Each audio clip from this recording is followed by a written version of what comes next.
मौर्योत्तर काल। संक्षिप्त विवरण। मौर्य साम्राज्य के पतन के बाद भारत में केंद्रीयकृत शासन समाप्त हो गया।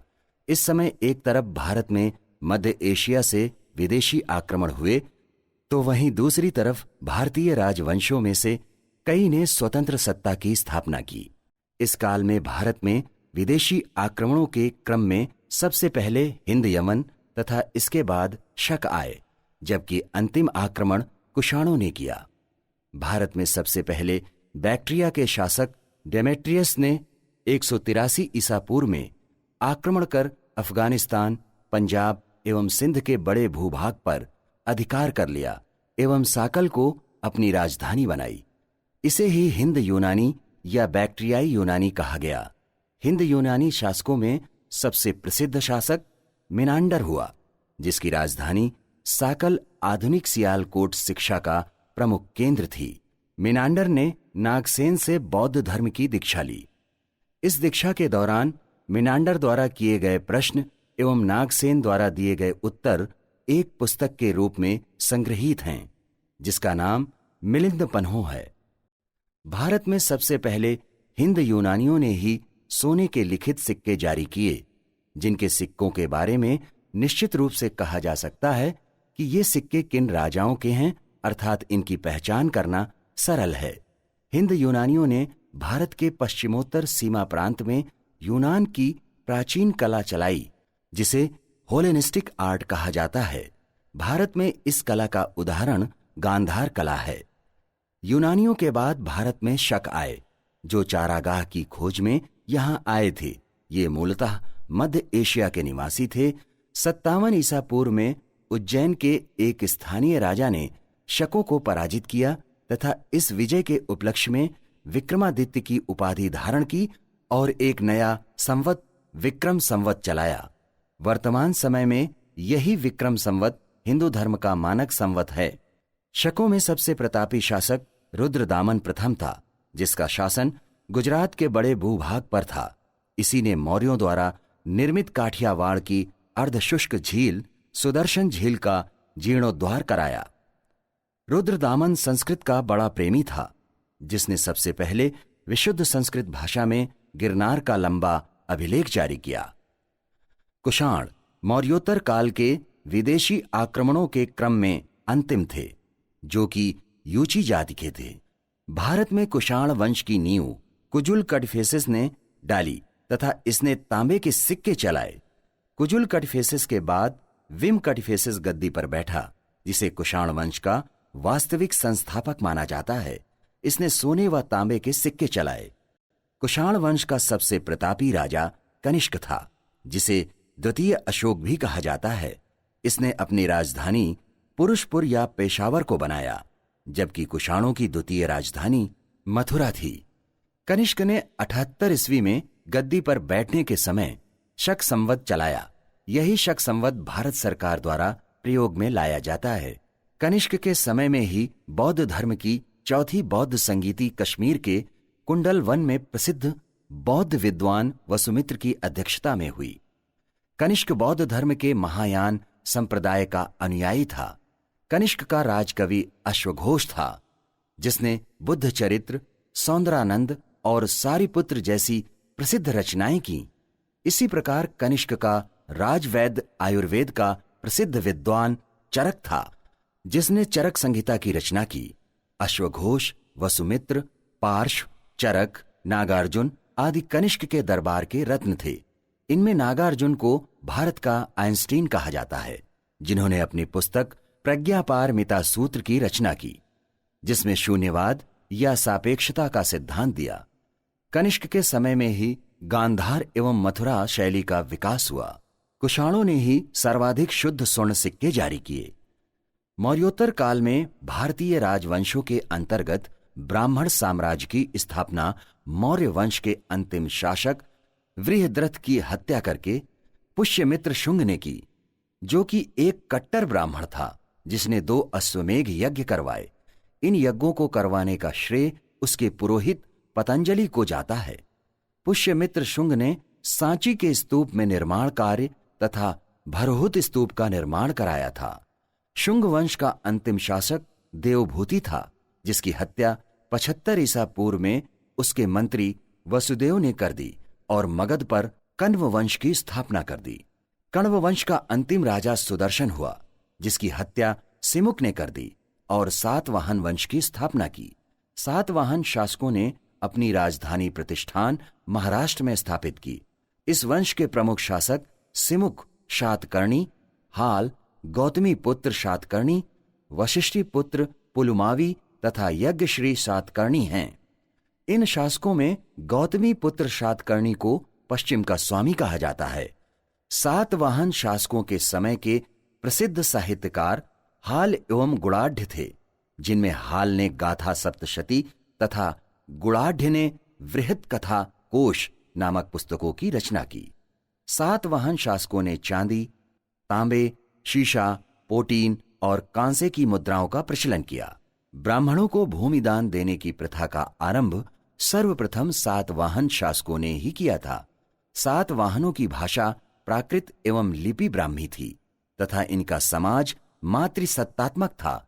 सातवाहनों की महत्वपूर्ण स्थापत्य कृतियां कार्ले का चैत्य, अजंता एलोरा की गुफाएं तथा अमरावती की कला का विकास है। मौर्योत्तर काल। मौर्य साम्राज्य के पतन के बाद भारत के इतिहास का अध्ययन हम दो भागों में बांटकर करते हैं, जिनके अंतर्गत पहले भाग में मध्य एशिया से हुए विदेशी आक्रमणों का उल्लेख मिलता है, जिन्होंने उत्तर पश्चिमी सीमा प्रांत तथा मध्य भारत के एक बड़े क्षेत्र पर अपना अधिकार कायम कर लिया, तथा दूसरे भाग में भारतीय राजवंशों के अंतर्गत क्रमशः शुंग, कण्व, आंध्र सातवाहन एवं वाकाटक आदि वंशों की स्थापना हुई। सत्ता स्थापना के ये दोनों कार्य साथ साथ हुए। अतः हम मौर्योत्तर काल का विस्तृत अध्ययन मुख्य रूप से 4 चरणों में करेंगे। ए, मौर्योत्तर कालीन इतिहास जानने के प्रमुख स्रोत। बी, विदेशी आक्रमण। सी, मौर्योत्तर कालीन भारतीय राजवंश। डी, मौर्योत्तर कालीन संस्कृति। ए, मौर्योत्तर कालीन इतिहास जानने के प्रमुख स्रोत। मौर्योत्तर कालीन इतिहास जानने के स्रोतों के अंतर्गत 3 प्रकार के स्रोत, साहित्यिक स्रोत, पुरातात्विक स्रोत एवं विदेशी यात्रियों के विवरण आते हैं। नंबर 1, साहित्यिक स्रोत। मौर्योत्तर कालीन साहित्यिक स्रोतों के अंतर्गत आने वाले साक्ष्य निम्नवत हैं। ए, बौद्ध ग्रंथ। बी, मिलिंद पन्हों। सी, महाभाष्य। डी, गार्गी संहिता। ई, मालविकाग्निमित्र। एफ, थेरावली। ए, बौद्ध ग्रंथ। बौद्ध ग्रंथ दिव्यावदान में पुष्यमित्र को मौर्य वंश का अंतिम शासक बताया गया, जिसका चित्रण बौद्ध धर्म के संहारक के रूप में किया गया, परंतु ये विवरण विश्वसनीय नहीं है। बी, मिलिंद पन्हों। बौद्ध भिक्षु नागसेन द्वारा पाली भाषा में रचित इस ग्रंथ में मिनांडर नामक यूनानी शासक के संबंध में जानकारी मिलती है। सी, महाभाष्य। पतंजलि द्वारा रचित इस पुस्तक से हमें पुष्यमित्र शुंग के राज्यकाल की कुछ प्रमुख घटनाओं का पता चलता है। यह पाणिनि की अष्टाध्यायी की टीका है, जिसमें यवनों द्वारा साकेत तथा माध्यमिका को रौंद डालने का उल्लेख है। डी, गार्गी संहिता। ज्योतिष की इस पुस्तक में यवनों के आक्रमण का उल्लेख है, जिससे पता चलता है कि यवन साकेत, पांचाल एवं मथुरा को जीतते हुए पाटलिपुत्र तक जा पहुंचे। ई, मालविकाग्निमित्र। कालिदास द्वारा रचित इस नाट्य ग्रंथ से शुंगकालीन राजनैतिक गतिविधियों की जानकारी मिलती है। इसी में पुष्यमित्र के पुत्र अग्निमित्र के विदिशा का राज्यपाल होने का उल्लेख मिलता है। इसके अनुसार अग्निमित्र के पुत्र वसुमित्र ने सिंधु नदी के दाहिने किनारे पर यवनों को पराजित किया। एफ, थेरावली। इसकी रचना 14वीं सदी के जैन लेखक मेरुतुंग ने की। इस ग्रंथ में उज्जैनी के शासकों की वंशावली को बताया गया है, जिसमें पुष्यमित्र का भी उल्लेख मिलता है। नंबर 2, पुरातात्विक स्रोत। मौर्योत्तर कालीन पुरातात्विक स्रोतों के अंतर्गत निम्न साक्ष्य आते हैं। ए, अयोध्या का लेख। बी, बेसनगर का अभिलेख। सी, नानाघाट का लेख। डी, नासिक अभिलेख, ई जूनागढ़ अभिलेख, एफ सिक्के। ए अयोध्या का लेख। यह लेख पुष्यमित्र के शासन के समय अयोध्या के राज्यपाल धनदेव का है, जिसमें पुष्यमित्र द्वारा 2 अश्वमेध यज्ञ कराए जाने का उल्लेख मिलता है। ये अश्वमेध यज्ञ उसने यवनों पर विजय के उपलक्ष्य में किए थे। बी बेसनगर का लेख। यह यवन राजदूत हेलियोडोरस का लेख है, जो कि गरुड़ स्तंभ के ऊपर खुदा है। इससे मध्य भारत में महाभारत एवं वैष्णव धर्म की लोकप्रियता का वर्णन मिलता है। सी नानाघाट का अभिलेख। इसकी रचना सातवाहन शासक शातकर्णी प्रथम की रानी नागनिका ने की थी, जिसमें शातकर्णी प्रथम की उपलब्धियों के साथ साथ भूमिदान के प्रथम अभिलेखीय साक्ष्य का वर्णन किया गया। डी नासिक अभिलेख। यह गौतमी बलश्री द्वारा लिखा गया अभिलेख है, जिसमें गौतमी पुत्र शातकर्णी का वर्णन है। ई जूनागढ़ अभिलेख। यह शक शासक रुद्रदामन द्वारा 150 ईसा में संस्कृत भाषा में लिखा गया पहला अभिलेख है, जो कि चंपू शैली का प्रथम अभिलेख है। चंपू शैली का तात्पर्य है गद्य एवं पद्य मिश्रित शैली। एफ सिक्के। इस काल से सिक्कों पर राजाओं के नाम और तिथियां उत्कीर्ण की जाने लगी थीं, इसलिए इस काल के सिक्कों को अत्यंत महत्वपूर्ण माना गया है। नंबर 3 विदेशी यात्रियों के विवरण। विदेशी यात्रियों के अंतर्गत आने वाले साक्ष्य निम्नवत हैं। A natural Historica, B Periplus of the Erythraean Sea, C geography. A natural Historica. Pliny ने 77 ईस्वी में लैटिन भाषा में यह पुस्तक लिखी, जिसमें उन देशों के विविध पक्षों का वर्णन मिलता है जिनके साथ उस समय भूमध्य सागरीय देशों का व्यापारिक संबंध था। इस पुस्तक में भारत एवं यूरोप के मध्य व्यापार पर दुख व्यक्त किया गया है, क्योंकि इस समय व्यापार भारत के पक्ष में था। B Periplus of the Erythraean sea. यह पुस्तक किसी अज्ञात यूनानी द्वारा 80 ईस्वी से 115 ईस्वी के मध्य में लिखी गई। पेरिप्लस का अर्थ है नौचालन या यात्री पुस्तिका, तथा एरिथ्रियन सी का आशय लाल सागर से है। इस पुस्तक से भारतीय समुद्रों के बारे में जानकारी प्राप्त होती है तथा ईस्वी सन की पहली सदी में भारत की व्यापारिक गतिविधियों का उल्लेख मिलता है। सी जियोग्राफी। टॉलमी द्वारा 150 ईस्वी में रचित इस पुस्तक में उन देशों के विविध पक्षों का वर्णन मिलता है जिनके साथ उस समय भूमध्य सागरीय देशों का व्यापारिक संबंध था। बी विदेशी आक्रमण। मौर्य काल के पतन के बाद विदेशी आक्रमण के अंतर्गत मध्य एशिया से हिंद, यमन, शक, पार्थियाई एवं कुषाणों ने भारत पर आक्रमण किया तथा एक बड़े क्षेत्र पर अधिकार कर लिया। इनका विस्तृत विवरण निम्नलिखित है। नंबर 1 हिंद यवन, नंबर 2 शक, नंबर 3 पार्थियाई, नंबर 4 कुषाण। नंबर 1 हिंद यवन। अफगानिस्तान में स्थित बैक्ट्रिया के यवनों द्वारा भारत पर आक्रमण करना मौर्योत्तर काल की सबसे महत्वपूर्ण राजनीतिक घटना थी। लगभग 250 ईसा पूर्व में बैक्ट्रिया के गवर्नर डियोडोटस एवं पार्थिया के गवर्नर एक्सस ने अपने आप को स्वतंत्र घोषित कर दिया। इसी क्रम में बैक्ट्रिया के दूसरे राजा डियोडोटस द्वितीय ने अपने देश को सेल्यूकस के साम्राज्य से पूर्णतः अलग कर लिया। इनमें सबसे पहला यवन आक्रमणकारी डेमेट्रियस प्रथम था, जिसने लगभग 183 ईसा पूर्व में पंजाब का एक बड़ा भाग जीता और साकल को अपनी राजधानी बनाया। डेमेट्रियस ने भारतीय राजाओं की उपाधि धारण की और यूनानी तथा खरोष्टी दोनों लिपियों वाले सिक्के चलाए। इसी क्रम में यूक्रेटाइड्स के नेतृत्व में बैक्ट्रिया में विद्रोह हुआ और डेमेट्रियस को बैक्ट्रिया से हाथ धोना पड़ा। तत्पश्चात यूक्रेटाइड्स भी भारत की तरफ बढ़ा और कुछ भागों को जीतकर उसने तक्षशिला को राजधानी बनाया। इस प्रकार भारत में यवन साम्राज्य 2 कुलों डेमेट्रियस एवं यूक्रेटाइड्स में बट गया। ए डेमेट्रियस, बी यूक्रेटाइड्स, सी यूनानी संपर्क का प्रभाव। ए डेमेट्रियस वंश। इस वंश का सबसे प्रतापी राजा मेनांडर था, जिसने अपनी राजधानी साकल को बनाया। साकल को वर्तमान में सियालकोट के नाम से जाना जाता है, जो कि वर्तमान में पाकिस्तान में स्थित है। यह तत्कालीन समय में शिक्षा और व्यापार का प्रसिद्ध केंद्र था। पेरीप्लस में लिखा है कि मेनांडर के सिक्के भड़ौच के बाजारों में खूब चला करते थे। मेनांडर बौद्ध साहित्य में मिलिंद नाम से प्रसिद्ध है। इसने गंगा यमुना के 2 आब पर आक्रमण किया। कौशाम्बी के पास रेह से इसका एक अभिलेख प्राप्त हुआ है।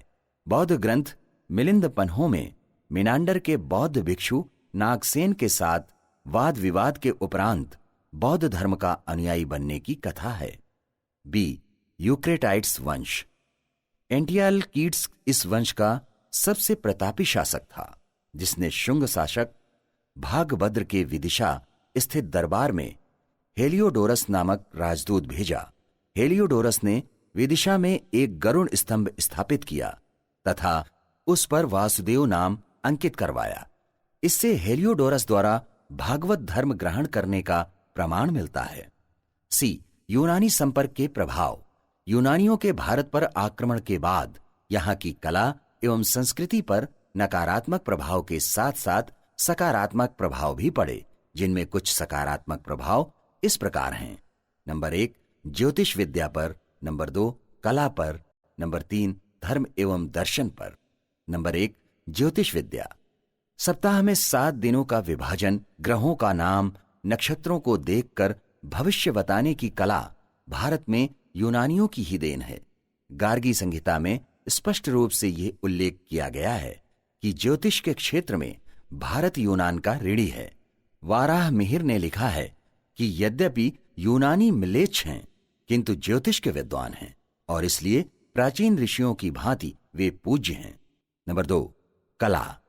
यूनानियों ने ही सर्वप्रथम सोने के लिखित सिक्के चलाए, जिन पर एक ओर राजाओं की आकृति और दूसरी ओर किसी देवता की मूर्ति या कुछ अन्य चिन्ह बनाए गए। यूनानियों ने द्विभाषा युक्त सिक्के भी चलाए।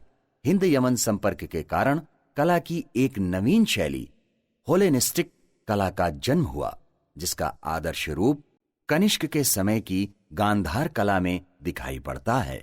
नंबर 3 धर्म एवं दर्शन। धर्म और दर्शन के क्षेत्र में यूनान भारत का ऋणी है। इसके अंतर्गत कई यूनानी राजाओं ने भारतीय धर्म को अपनाया। संभवतः तपस्या और योग की क्रियाएं यूनानियों ने भारत से ही सीखी। भारतीय रंगमंच में यवनिका अर्थात पर्दा गिरने का प्रचलन यूनानियों ने प्रारंभ किया। पर्दा प्रथा का प्रारंभ यहीं से माना जाता है। नंबर 2 शक। भारत में विदेशी आक्रमणों के क्रम में यूनानियों के बाद शक आए, जिन्होंने यूनानियों की अपेक्षा भारत के अधिक भूभाग पर कब्जा किया। शकों की कुल 5 शाखाएं थीं, जिनमें एक शाखा अफगानिस्तान में बस गई थी। भारत में ये 2 शाखाओं में विभाजित थे, जिनमें पहले उत्तरी क्षत्रप तथा दूसरे पश्चिमी क्षत्रप कहलाते थे। भारत के शक राजा अपने आप को क्षत्रप कहते थे। ए उत्तरी क्षत्रप। उत्तरी क्षत्रपों का विस्तार तक्षशिला एवं मथुरा तक था, जिनकी 2 शाखाएं प्रमुख थीं। नंबर 1 तक्षशिला के शक, नंबर 2 मथुरा के शक। नंबर 1 तक्षशिला के शक। इसका प्रथम शासक माउस था, जिसका शासनकाल 20 ईसा पूर्व से 22 ईसा पूर्व तक था। नंबर 2 मथुरा के शक। ऐसा माना जाता है कि मथुरा के शक पहले मालवा क्षेत्र में रहते थे, जिन्हें 57 ईसा पूर्व में विक्रमादित्य नामक शासक ने पराजित किया, जिससे वे भागकर मथुरा आ गए। मथुरा का प्रथम शक शासक राजुल था। बी पश्चिमी क्षत्रप। पश्चिमी क्षत्रपों का विस्तार नासिक और उज्जैन तक था। इनकी भी 2 शाखाएं थीं। नंबर 1 नासिक के शक, नंबर 2 मालवा तथा उज्जैन के शक। नंबर 1 नासिक के शक। इनमें सबसे प्रसिद्ध शासक नहपान था, जो कि अपने आप को क्षहरात क्षत्रप कहता था। नहपान के राज्य में काठियावाड़, दक्षिणी गुजरात, पश्चिमी मालवा, उत्तरी कोंकण, पूना आदि शामिल थे। इसने महाराष्ट्र के एक बड़े भूभाग को सातवाहन राजाओं से छीना था। पेरीप्लस के अनुसार इसकी राजधानी मिन्नगर थी। सातवाहन शासक गौतमी पुत्र शातकर्णी ने इसे पराजित कर मार डाला।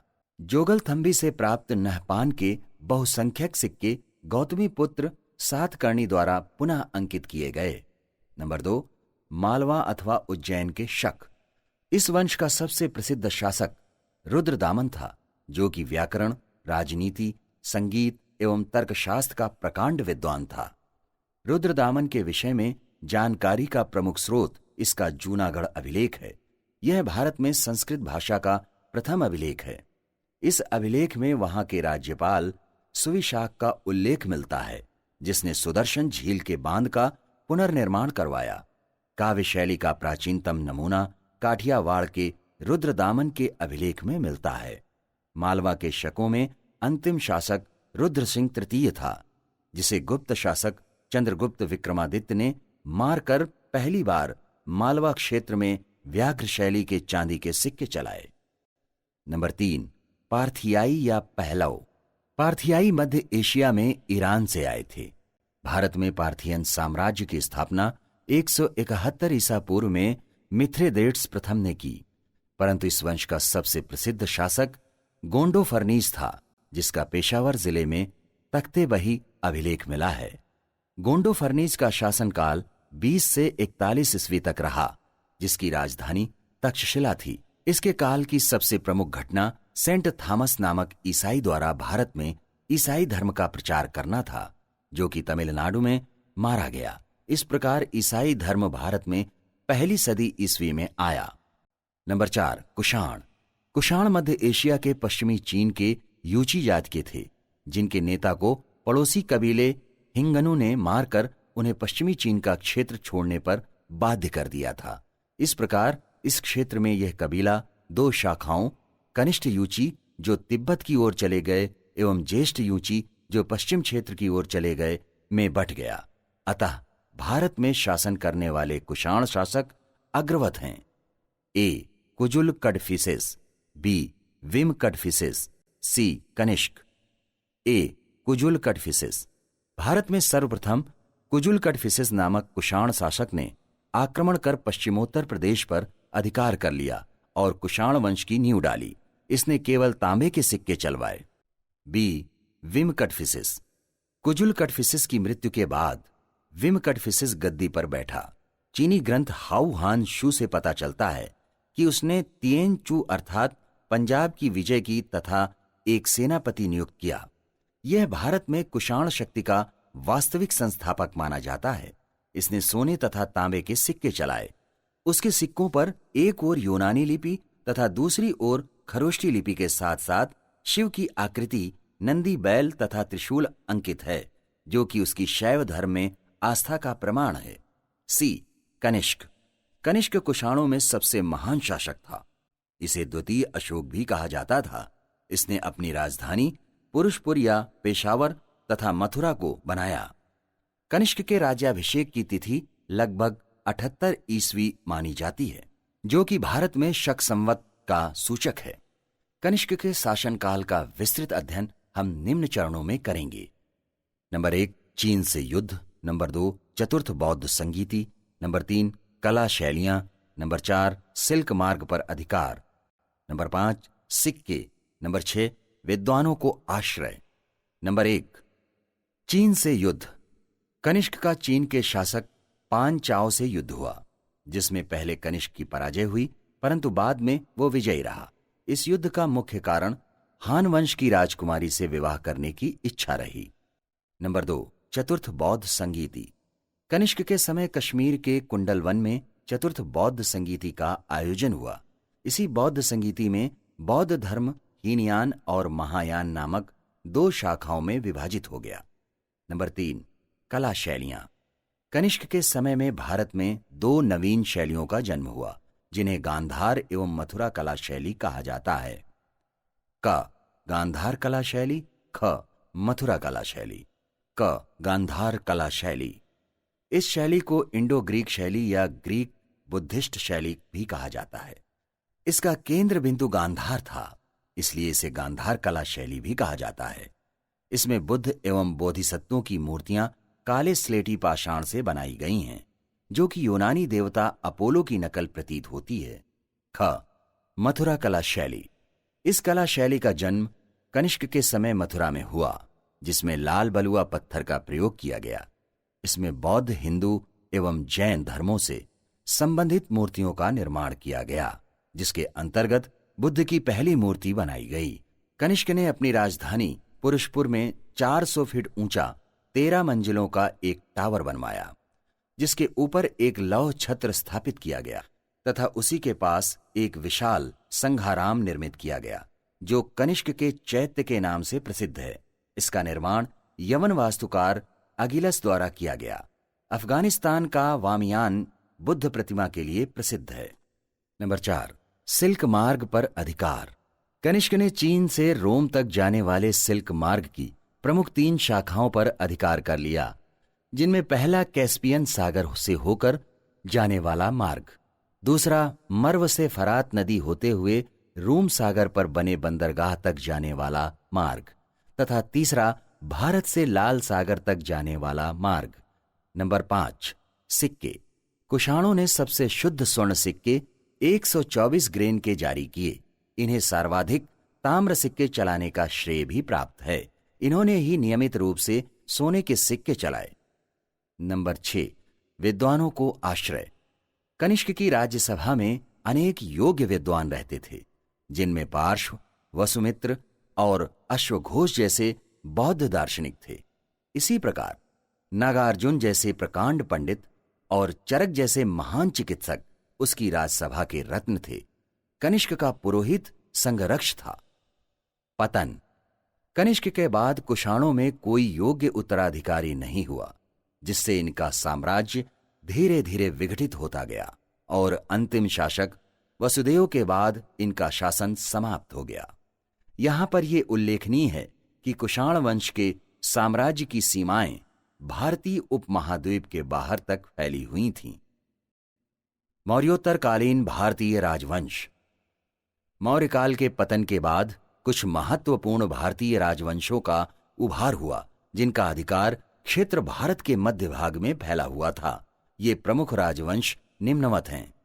नंबर 1 शुंग वंश, नंबर 2 कण्व वंश, नंबर 3 आंध्र सातवाहन वंश, नंबर 4 आभीर वंश, नंबर 5 इक्ष्वाक वंश, नंबर 6 चुटुशातकर्णी वंश, नंबर 7 कलिंग का चेदी वंश, नंबर 8 वाकाटक वंश। नंबर 1 शुंग वंश। मौर्योत्तरकालीन भारतीय राजवंशों में सबसे पहले शुंग वंश का उदय हुआ, जो उज्जैन प्रदेश के निवासी एवं मौर्यों के सेवक थे। इन्हीं सेवकों में पुष्यमित्र शुंग मौर्य शासक बृहद्रथ का सेनापति था, जिसने बृहद्रथ की हत्या करके शुंग वंश की स्थापना की। पुष्यमित्र शुंग कट्टर ब्राह्मणवादी था, जिसने 2 अश्वमेध यज्ञ करवाए। इन यज्ञों को करवाने का श्रेय उसके पुरोहित पतंजलि को जाता है।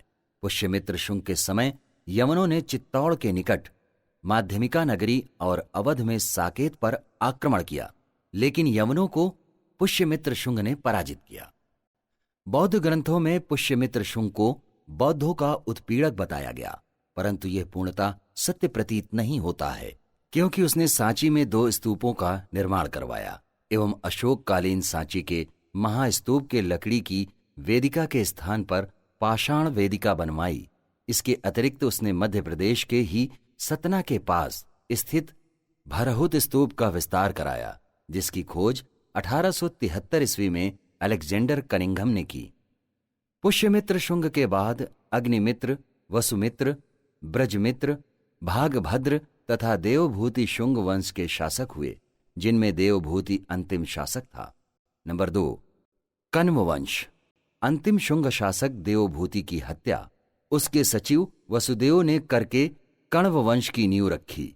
यह वंश भी शुंग वंश की भांति ब्राह्मण था, जिसमें केवल 4 राजा वसुदेव, भूमिमित्र, नारायण एवं सुशर्मन हुए। नंबर 3 आंध्र सातवाहन वंश। कण्व वंश के अंतिम शासक सुशर्मन की हत्या सिमुक ने की और एक नवीन ब्राह्मण वंश आंध्र सातवाहन की नींव डाली। पुराणों में इस वंश को आंध्र एवं अभिलेखों में सातवाहन कहा गया, इसलिए इस वंश का नाम आंध्र सातवाहन पड़ा। इनका क्षेत्र महाराष्ट्र तथा आंध्र दोनों था, जबकि राजधानी महाराष्ट्र में स्थित प्रतिष्ठान थी। सिमुक के बाद शातकर्णी प्रथम इस वंश का प्रतापी राजा हुआ, जिसने 2 अश्वमेध यज्ञ एवं राजसूय यज्ञ किए। इसकी रानी नागनिका के नानाघाट अभिलेख से पता चलता है कि इसने पहली शताब्दी ईसा पूर्व में ब्राह्मणों एवं बौद्धों को भूमि अनुदान में दी, जो कि भूमि अनुदान का पहला अभिलेख ही साक्ष्य है। शातकर्णी प्रथम के बाद हाल इस वंश का राजा हुआ, जिसने प्राकृत भाषा में गाथा सप्तसती नामक पुस्तक की रचना की, जिसमें उसकी प्रेम गाथाओं का वर्णन है। इसी के समय में गुणाढ़ ने वृहत कथा कोश तथा सर्ववर्मन ने कातंत्र नामक पुस्तक की रचना की। हॉल के बाद गौतमी पुत्र शातकर्णी गद्दी पर बैठा, जो कि इस वंश का महानतम शासक था। इसकी माता बलश्री के नासिक अभिलेख में इसे एकमात्र ब्राह्मण कहा गया। इसने शक शासक नहपान को हराकर मार डाला। वशिष्ठी पुत्र पुलुमावी गौतमी पुत्र शातकर्णी के बाद गद्दी पर बैठा। इसे शक शासक रुद्रदामन ने 2 बार पराजित करने के बाद छोड़ दिया, क्योंकि इसके भाई शिवश्री शातकर्णी से रुद्रदामन की पुत्री का विवाह हुआ था। इसके बाद शिवश्री शातकर्णी शासक बना। फिर यज्ञश्री शातकर्णी इस वंश का अगला शासक हुआ, जिसके सिक्कों पर जलयान का चित्र अंकित मिला है, जो कि जलयात्रा और समुद्री व्यापार के प्रति इसके प्रेम का परिचायक है। सातवाहन संस्कृति के मुख्य केंद्र प्रतिष्ठान गोवर्धन एवं वैजंती थे। नंबर 4, आभीर वंश। इस वंश का संस्थापक ईश्वर सेन था, जिसने 248 से 249 ईस्वी के लगभग कलचुरी चेदी संवत की स्थापना की। इस वंश का प्रमुख केंद्र नासिक था। नंबर 5, इक्ष्वाक वंश। इस वंश का संस्थापक श्री शांतमूल था। ये सातवाहनों के सामंत थे। इस वंश के लोग कृष्णा गुंटूर क्षेत्र में शासन करते थे। पुराणों में इन्हें श्री पर्वतीय तथा आंध्र भृत्य कहा गया है। इसके बाद वीर पुरुष दत्त इसका उत्तराधिकारी हुआ, जिसने नागार्जुनी कोंडा के प्रसिद्ध स्तूप का निर्माण करवाया। शांतमूल द्वितीय इसके बाद शासक हुआ। इस वंश के राजाओं ने 3य शताब्दी के अंत तक शासन किया। तत्पश्चात उनका राज्य कांची के पल्लवों के अधिकार में चला गया। इक्ष्वाक वंश के शासक बौद्ध मत के पोषक थे। नंबर 6, चुटुशातकर्णी वंश। महाराष्ट्र तथा कुंतल प्रदेश के ऊपर 3री सदी ईस्वी में चुटुशातकर्णी वंश का शासन स्थापित हुआ, जिसका अंत कदंबों ने किया। नंबर 7, कलिंग का चेदी वंश। इस वंश का संस्थापक महामेधवाहन था, लेकिन वंश का सबसे प्रतापी राजा खारवेल हुआ। खारवेल के विषय में जानकारी उसके हाथी गुम्फा अभिलेख में मिलती है। हाथी गुम्फा अभिलेख से प्राप्त जानकारियों के अंतर्गत महापद्मनंद द्वारा कलिंग में नहर खुदवाए जाने का उल्लेख मिलता है। यह नहरों की जानकारी देने वाला प्रथम अभिलेखीय साक्ष्य है। इसी क्रम में दूसरी जानकारी के रूप में जैन भिक्षुओं को ग्राम दान में दिए जाने का उल्लेख मिलता है। यह जैन लोगों को ग्राम दान में दिए जाने का प्रथम अभिलेखीय साक्ष्य है तथा तीसरी जानकारी उसके द्वारा 3 राज्यों चोल, चेर एवं पांड्य को पराजित किए जाने की जानकारी मिलती है। नंबर 8, वाकाटक वंश। यह एक ब्राह्मण वंश था, जिसकी स्थापना विंध्य शक्ति ने की थी। वाकाटकों ने कुल 200 वर्षों तक शासन किया, जिसकी राजधानी नंदिवर्धन अर्थात नागपुर थी। इस वंश के शासकों के अंतर्गत प्रवरसेन प्रथम ने कुल 4 अश्वमेध यज्ञ किए तथा वंश के अगले शासक प्रवरसेन द्वितीय ने सेतुबंध नामक पुस्तक की रचना की। यहाँ पर यह उल्लेखनीय है कि अजंता की कुछ भव्य गुफाएं एवं उनके भित्तचित्र वाकाटक काल से ही संबंधित हैं। डी, मौर्योत्तरकालीन संस्कृति। मौर्योत्तरकालीन संस्कृति का विस्तृत अध्ययन हम निम्न चरणों में करेंगे। नंबर 1, प्रशासन। नंबर 2, भवन निर्माण एवं तकनीकी परिवर्तन। नंबर 3, सामाजिक दशा। नंबर 4, साहित्य। नंबर 5, आर्थिक दशा। नंबर 1, प्रशासन। कुषाण राजाओं ने चीनी शासकों की तरह ही देवपुत्र, शाहिशा हानुशाही जैसी उपाधियां धारण की, जो उनकी दैवी उत्पत्ति में विश्वास को प्रदर्शित करता है। सातवाहन शासकों ने ब्राह्मणों एवं बौद्ध भिक्षुओं को पहली शताब्दी ईसा पूर्व में कर मुक्ति भूमि प्रदान करने की प्रथा प्रारंभ की। इसका प्रमाण नानाघाट अभिलेख में मिला है। नानाघाट अभिलेख भूमिदान का प्रथम अभिलेखीय प्रमाण है। प्रशासन में शकों तथा पार्थियन शासकों ने संयुक्त शासन का चलन प्रारंभ किया, जिसमें युवराज सत्ता के उपयोग में राजा का बराबर का सहभागी होता था। इसी प्रकार शक और कुषाण लोग पार्थियनों के माध्यम से हखामनी राजवंश की क्षत्रपी प्रणाली इस देश में लाए। इसी क्रम में कुषाणों ने प्रांतों में द्वैध शासन प्रणाली का प्रचलन किया, जबकि सेनानी शासन मिलिट्री गवर्नरशिप की प्रथा यूनानियों ने चलाई। नंबर 2, भवन निर्माण एवं तकनीकी परिवर्तन। शक कुषाण काल में भवन निर्माण के क्षेत्र में उल्लेखनीय प्रगति हुई, जिसके अंतर्गत फर्श और छत बनाने में टाइल्सों का उपयोग किया गया। इसी प्रकार टोंटियों वाले पात्रों की शुरुआत भी कुषाणों ने की। परिधान के क्षेत्र में शकों एवं कुषाणों ने पगड़ी, ट्यूनिक अर्थात कुर्ती, पाजामा और भारी लंबे कोट चलाए। नंबर 3, सामाजिक दशा। मौर्योत्तर काल में सामाजिक दशा में कोई बड़ा बदलाव नहीं आया। पूर्व की ही भांति मौर्योत्तर काल में भी परंपरागत चारों वर्ण ब्राह्मण, क्षत्रिय, वैश्य एवं शूद्र प्रचलित थे। इस काल में विदेशी शासकों को म्लेच्छ कहकर पुकारा गया, परंतु बाद में उन्हें निम्न क्षत्रिय वर्ग के रूप में मान्यता प्रदान कर दी गई। नंबर 4, साहित्य। मौर्योत्तर कालीन साहित्य के अंतर्गत आने वाले साहित्यिक रचनाओं में भरत मुनि द्वारा रचित नाट्यशास्त्र, पतंजलि द्वारा रचित महाभाष्य, वात्सायन द्वारा रचित कामसूत्र, अश्वघोष द्वारा रचित बुद्ध चरित्र एवं उत्तरानंद जैसी रचनाएं आती हैं। भास द्वारा रचित नाटक स्वप्न वासव दत्ता, वत्सराज उदयन एवं वासव दत्ता की प्रेम कथा पर आधारित है। भास को ही सर्वप्रथम संस्कृत में नाटक लिखने का श्रेय प्राप्त है। नंबर 5, आर्थिक स्थिति। मौर्योत्तर काल आर्थिक दृष्टि से भारतीय इतिहास का स्वर्ण काल माना जा सकता है। इसका विस्तृत अध्ययन हम अग्रवत चरणों में करेंगे। ए, भूमिदान, बी, शिल्प, सी, प्रमुख उद्योग, डी, सिक्के, ई, व्यापार, एफ, प्रमुख बंदरगाह। ए, भूमिदान। सातवाहनों ने प्रथम शताब्दी ईसा पूर्व में भूमिदान की प्रथा प्रारंभ की। इसी प्रकार सातवाहनों एवं कुषाणों ने पहली शताब्दी ईसा पूर्व में भूमिदान की अक्षय नीवी प्रणाली की शुरुआत की, जिसका आशय भू राजस्व का स्थायी दान होता है। अक्षय नीवी 2 शब्दों अक्षय और नीवी से मिलकर बना है, जिसमें अक्षय का अर्थ है जो क्षय ना हो सके तथा नीवी का अर्थ मूलधन है। बी, शिल्प। मौर्योत्तर काल में कारीगरी एवं शिल्पों का विलक्षण विकास हुआ। मिलिंद पन्हों में 75 व्यवसाय गिनाए गए हैं, जो 60 विविध प्रकार के शिल्पों से संबंधित हैं। व्यापारिक प्रगति के कारण शिल्पकारों ने शिल्प श्रेणियों को संगठित किया तथा व्यापारियों ने अपनी श्रेणियों को संगठित किया, जो कि व्यापार के अलावा महाजन का कार्य भी करती थीं। प्रत्येक श्रेणी का अपना तमगा, पताका एवं मुहर भी होती थी। सी, प्रमुख उद्योग। मौर्योत्तर काल का प्रमुख उद्योग वस्त्र उद्योग था। पतंजलि ने मथुरा के शाटक और चित्तौड़ के माध्यमिका के वस्त्रों का वर्णन किया है। इसी प्रकार लौह और इस्पात का उद्योग भी मौर्योत्तर काल में महत्वपूर्ण था। इस समय तेलंगाना क्षेत्र का करीमनगर और नालगोंडा जिले लोहा और इस्पात के लिए सबसे प्रसिद्ध थे। भारत ने शीशा ढालने की जानकारी ईस्वी सन के आरंभ में प्राप्त की। इसका प्रमाण नालगोंडा जिले के मलेश्वरम से प्राप्त मूर्तिकाएं और उसके निर्माण के सांचे हैं।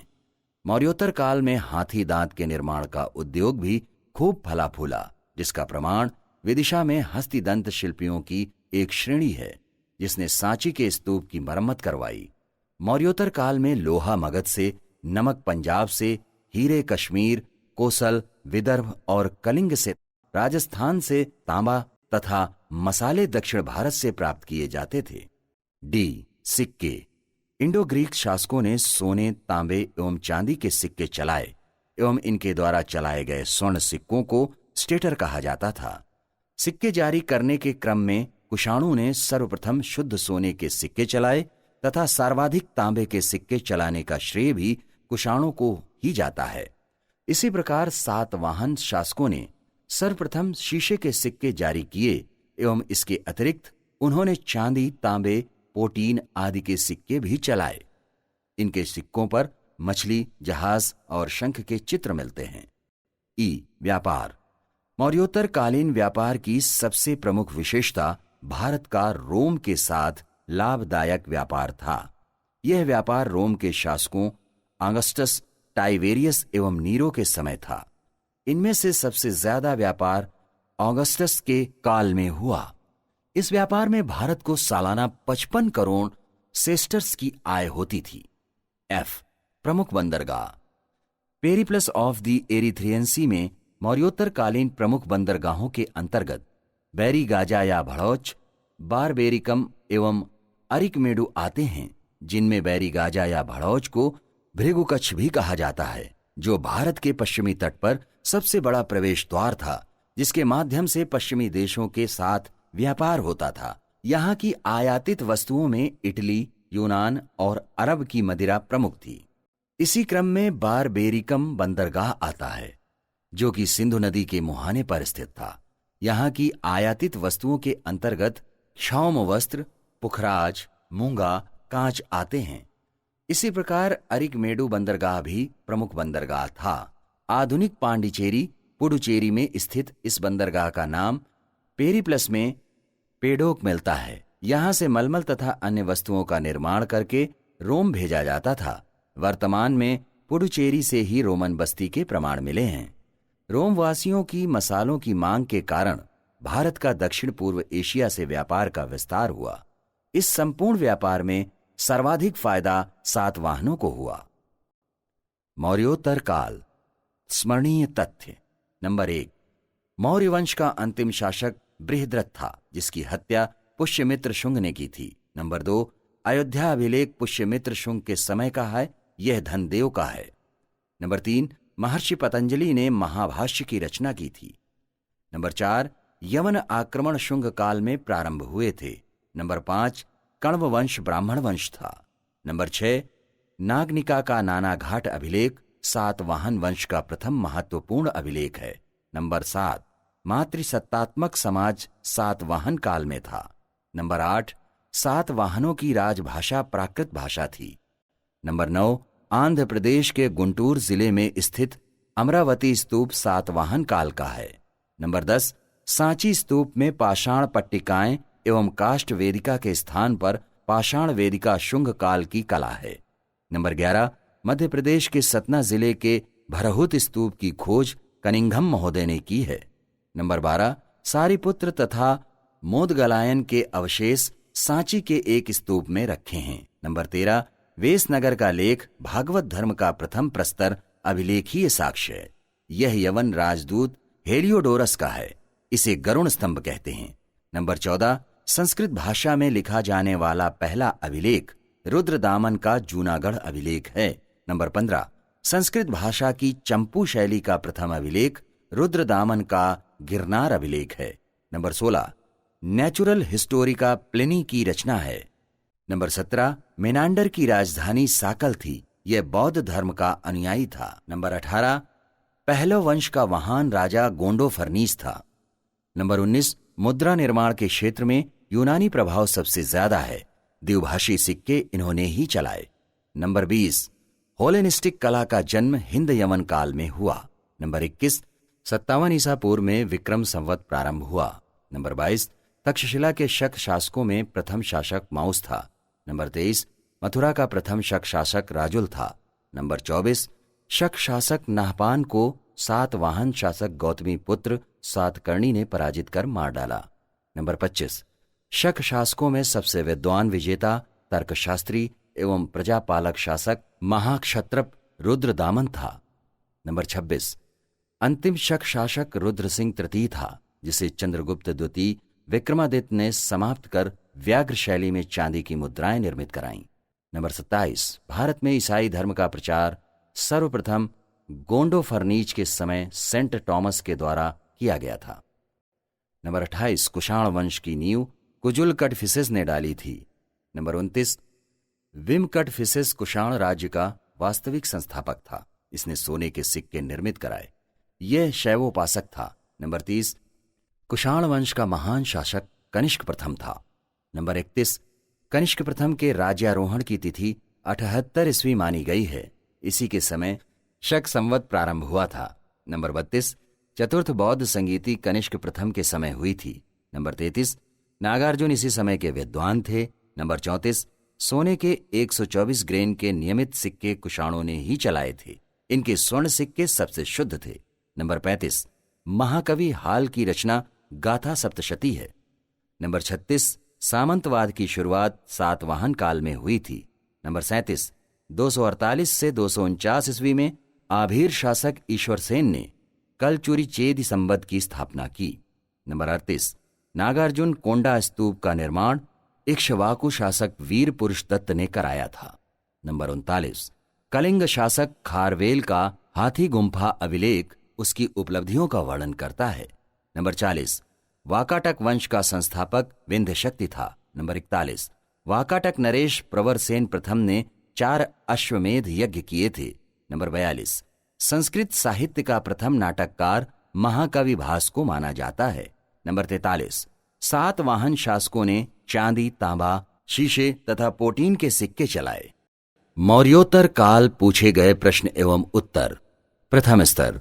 नंबर 1, शक संवत किसने प्रारंभ किया था? उत्तर, कनिष्क ने। नंबर 2, शुंग वंश का संस्थापक कौन था? उत्तर, पुष्यमित्र शुंग। नंबर 3, मालविकाग्निमित्रम किसकी रचना है? उत्तर, कालिदास की। नंबर 4, भरहुत स्तूप की परिवेष्टनी किस काल की है? उत्तर, शुंग काल की। नंबर 5, अमरावती स्तूप किस काल का है? उत्तर, सातवाहन काल का। नंबर 6, किसने सीसे के सिक्के निर्मित कराए थे? उत्तर, सातवाहनों ने। नंबर 7, प्राकृत भाषा किस काल में राजभाषा थी? उत्तर, सातवाहन काल में। नंबर 8, गाथा सप्तशती किसकी रचना थी? उत्तर, महाकवि हाल की। नंबर 9, सेंट टॉमस किसके समय भारत आया था? उत्तर, गोंडो फर्नीस के समय। नंबर 10, जूनागढ़ अभिलेख किस शक शासक का है? उत्तर, रुद्रदामन का। नंबर 11, रुद्रदामन किस धर्म का उपासक था? उत्तर, शैव धर्म का। नंबर 12, सुदर्शन झील का पुनरुद्धार किस शासक ने कराया था? उत्तर, महाक्षत्रप रुद्रदामन ने। नंबर 13, शक काल में कौन सी भाषा राजभाषा थी? उत्तर, संस्कृत।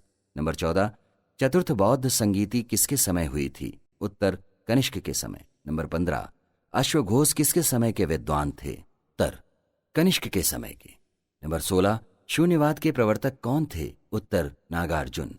नंबर 17, चरक किसके समय के विद्वान थे? उत्तर, कनिष्क के समय के। नंबर 18, भृगुकच्छ किस काल का प्रसिद्ध बंदरगाह था? उत्तर, मौर्योत्तर काल का। नंबर 19, यवन प्रिया किसका नाम था? उत्तर, काली मिर्च का। नंबर 20, गांधार कला किस काल में विकसित हुई? उत्तर, कुषाण काल में। मौर्योत्तर काल पूछे गए प्रश्न एवं उत्तर द्वितीय स्तर। नंबर 1, भारतीयों के लिए महान सिल्क मार्ग किसने आरंभ कराया? उत्तर, कनिष्क ने। नंबर 2, भारतीय रंगमंच में यवनिका पर्दा का शुभारंभ किसने किया? उत्तर, यूनानियों ने। नंबर 3, किस व्यक्ति को द्वितीय अशोक कहा जाता है? उत्तर, कनिष्क को। नंबर 4, कुषाण काल में सबसे अधिक विकास किस क्षेत्र में हुआ था? उत्तर, कला क्षेत्र में। नंबर 5, कुषाणों की द्वितीय राजधानी कहाँ थी? उत्तर, मथुरा। नंबर 6, मौर्योत्तर काल में आर्थिक विकास किसके समय सबसे अधिक हुआ था? उत्तर, सातवाहन काल में। नंबर 7, ईसा पूर्व द्वितीय शती में कागज बनाने की कला को किसने खोजा? उत्तर, चीनियों ने। नंबर 8, सबसे प्राचीन विश्वविद्यालय कौन सा है? उत्तर, तक्षशिला विश्वविद्यालय। नंबर 9, सामंतवाद किसकी देन है? उत्तर, सातवाहनों की। नंबर 10, प्राचीन भारत में शुद्ध सोने के सिक्के किसने निर्मित कराए थे? उत्तर, कुषाणों ने। नंबर 11, भारत में वर्ण व्यवस्था किस लिए बनाई गई थी? उत्तर, व्यावसायिक श्रम विभाजन के लिए। नंबर 12, भारत के सबसे प्राचीन सिक्के कौन थे? उत्तर, आहत सिक्के जो चांदी के थे। नंबर 13, भारत में सर्वाधिक संख्या में तांबे के सिक्के किसने जारी किए थे? उत्तर, कुषाण शासकों ने। नंबर 14, बुद्ध का किसके सिक्कों पर अंकन हुआ है? उत्तर, कनिष्क के। नंबर 15, किस कुषाण शासक को सर्वप्रथम सोने के सिक्के जारी करने का श्रेय दिया जाता है? उत्तर, विम कडफिसेस को। नंबर 16, योधेय सिक्कों पर किस देवता का अंकन मिलता है? उत्तर कार्तिकेय का। नंबर 17, कुषाण शासक कनिष्क का राज्याभिषेक किस सन में हुआ? उत्तर 78 ईस्वी में। नंबर 18, विक्रम संवत एवं शक संवत में कितने वर्षों का अंतर है? उत्तर 135 वर्ष का। नंबर 19, विक्रम संवत कब प्रारंभ हुआ था? उत्तर 57 ईसा पूर्व। नंबर 21, मौर्यों के बाद दक्षिण भारत में सबसे प्रभावशाली राज्य कौन था? उत्तर सातवाहन राजवंश। नंबर 22, सिमुक किस वंश का संस्थापक था? उत्तर सातवाहन वंश का। नंबर 23, किस चीनी जनरल ने कनिष्क को हराया था? उत्तर पान चाऊ ने। नंबर 24, अफगानिस्तान का बामियान किस लिए प्रसिद्ध था? उत्तर बुद्ध प्रतिमा के लिए। नंबर 25, गांधार कला शैली एक संश्लेषण है? उत्तर भारतीय तथा यूनानी कला का। नंबर 26, पहला ईरानी शासक कौन था जिसने भारत के एक भाग को जीता था? उत्तर डेरियस प्रथम। नंबर 27, सातवाहन राजाओं की सबसे लंबी सूची किस पुराण में मिलती है? उत्तर मत्स्य पुराण में। नंबर 28, सातवाहनों की राजधानी कहाँ थी? उत्तर प्रतिष्ठान या पेठन। नंबर 29, राजा खारवेल का वर्णन कहाँ मिलता है? उत्तर हाथी गुम्फा लेख में। नंबर 30, कलिंग नरेश खारवेल किस वंश से संबंधित थे? उत्तर चेदी राजवंश से। नंबर 31, खारवेल किस धर्म का अनुयायी था? उत्तर जैन धर्म का। नंबर 32, पूर्वी रोमन शासक जस्टियन का सर्वाधिक महत्वपूर्ण योगदान किस क्षेत्र में था? उत्तर विधि क्षेत्र में। नंबर 33, नागनिका किस राजा की पत्नी थी? उत्तर सातकर्णी प्रथम की। नंबर 34, अमरावती स्तूप का विकास किस काल में हुआ? उत्तर सातवाहन काल में।